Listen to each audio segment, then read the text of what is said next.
Robert Venditti and Wilfredo Torres explore the bottled city of Kandor as Superman surrenders to Brainiac and is transported to the city as punishment. But in its crystalline walls, he finds a few familiar people long thought dead. Robert Venditti continues his just excellent continuation of the Donnerverse by reintroducing us to Jor-El and Lara, who have miraculously survived Krypton's explosion thanks to Brainiac's bottling. I love that Venditti continues to paint Brainiac as a type of hero and savior, and even in dialogue here with characters like Lara recognizing what happened to them is a miracle. But then there's also the terrible side of it, thanks to them missing out on what their son became and watching their son grow up and raising their son. Clark reconnecting with his biological parents was done really well as well. He didn't just accept them with open arms and just immediately integrate back into their society, since while they are his real parents, they really aren't, since they didn't raise him, so he's a little distant from them at the beginning, but wants to learn more about them and his people, so I'm looking forward to seeing that relationship getting explored in the remaining 3 issues, or as a tease for a possible follow-up series. Wilfredo Torres continues to deliver some really top tier artwork, giving us glimpses of Superman in the classic Kryptonian robes, which looks fantastic, as well as monster designs that are all based on real life animals like hippos and elephants, and just coloured differently than they normally are. Just something I could totally see a movie doing if they ever did something like that. His visual Easter eggs also continue in the background of the pages, and here we get to see the teasers of this universe's Batman making his first appearance over in Gotham, which is a lot of fun.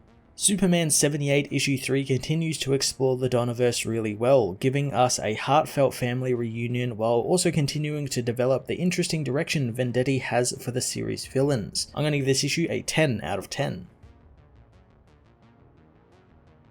Superman 78 issue 3 finds the people of Metropolis come to Superman's aid, demanding Brainiac let him go. Brainiac reminds them that Metropolis isn't the place for the rogue Kryptonian, but the people continue to riot against the villain. Because of this, Brainiac wonders if maybe they are tainted by his influence, wanting to wipe them out, but Superman stops them all, telling Brainiac that this is his city and from the first day he arrived, they welcomed him. But maybe the villain is right and he doesn't belong there, so he wants to do one final act of kindness for them all and give himself up for their lives. As the robots lead the hero away, he can hear Lois's heartbeat, telling the woman goodbye as he is cuffed and led back to the ship. Lex Luthor arrives, introducing himself and congratulating Brainiac on his victory. He tells Brainiac that he can take the hero as the villain says goodbye to Earth, warning them not to squander their newfound freedom. Lex lights up a Cuban cigar, offering one to Lois as up on the ship, Superman is secured in place, but he tells Brainiac that he gave him his word and hopes that Brainiac will give him his and leave Earth alone. Brainiac knows that removing Superman from Earth is only the beginning and he needs to be preserved. Superman is soon exposed to the bottled cities Brainiac has captured, seeing a Thanagarian city as Brainiac tells the shocked hero that this is all scientific and nothing divine like Superman thinks. Superman is blasted by a laser, trying to get free from the pain and break his bindings, but it's too late as Superman is preserved in a jar. Superman finds himself in an icy landscape where he finds more Kryptonians, including his thought-dead mother and father. At the Daily Planet, Lois begins writing her new story about Superman, with Jimmy wondering if she should, and maybe the Chief can get someone else on it. Lois knows that this is her beat, tapping away on the typewriter, and by morning, the story of Superman's departure is on the front page of the Daily Planet. Inside the bottled city of Kandor, Clark hangs up his costume and dons the white robes of his people, meeting with his mother, who says that he looks very much like his father did when he was younger. Clark tells her that no one has ever told him that, and that Lara knows that how could they? They weren't there for him. She asks about his Earth parents, learning all about the Kents and how he crashed on their farm. He knows that they couldn't have children of their own and always saw him as their gift, but soon they saw that he actually had gifts of his own. Clark knows that his mother knew this and it's why they chose Earth, wanting her to know he always tried to do what is right, and that's how his parents raised him. Lara knows that they sounded like good people, and Jor-El and her wished that they could have shown them the gratitude they want to, but more than anything they wished it could have been them who raised him. She knows that he is on Kandor now, and perhaps this is where he was meant to be all along. As they walk through the city, Clark can feel the others looking at him, but Lara tells him that they haven't had any new arrivals since Clark, and not only that, the new arrival is part of the storied House of El. Clark asks how this is possible, so Lara tells him that she and the others don't really know, only that Jor Jor-El and her said their goodbyes to him and sent his rocket to Earth, and as Krypton's surface cracked and quaked, there was a bright light and suddenly they were preserved from extinction. She knows that this is a miracle and a catastrophe at the same time as she shows her son the planetary zoo filled with many wonderful creatures, but Lara knows that a zoo within a zoo is quite ironic. Clark finds a creature that he equates to an Earth cow as he is told that it's a thought beast, as Lara can see him thinking of a woman as he touches it. Clark tells his mother about Lois Lane, the love of his life, as Lara tells him that every day she would have imagined every mother's moment she missed with her son, from his first word to his first step and even his first love, and while the bottled city has given them life, it stole everything else and now has stolen her son. Jor-El appears, saying that they are trapped in a prison of science and only science can set them free. Clark can't help his father since he doesn't know anything about Brainiac, but Jor-El says that he's tried to use his own scientific knowledge and that of the 28 known galaxies to solve this mystery but cannot. So how could his son? He knows though that the environment is sustained by red sun radiation, and because of it, Clark will not have the powers he had on Earth, and no one even ages there and time is meaningless. Jor thinks that he has failed them, but Lara tells him that he puts too much on himself. Jor-El knows that dreaming of freedom isn't too much, and neither is a father's wishes for a better life for his son. Jor-El tells his son that the people need a new leader since he grows weary, and it can be Clark, and what he has learned of Earth he must teach their people. Clark reluctantly agrees, as on Earth,